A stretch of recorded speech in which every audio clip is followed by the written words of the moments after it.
No sé si se escucha en este momento, pero estamos escuchando algo raro, como si fuera una trompeta, una bocina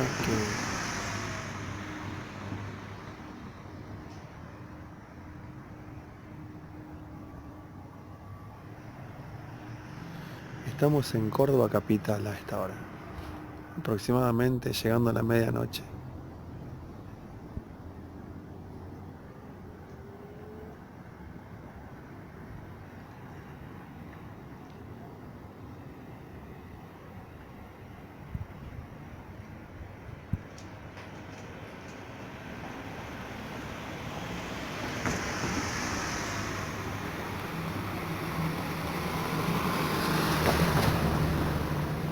Este sonido se puede escuchar aproximadamente durante 20 segundos.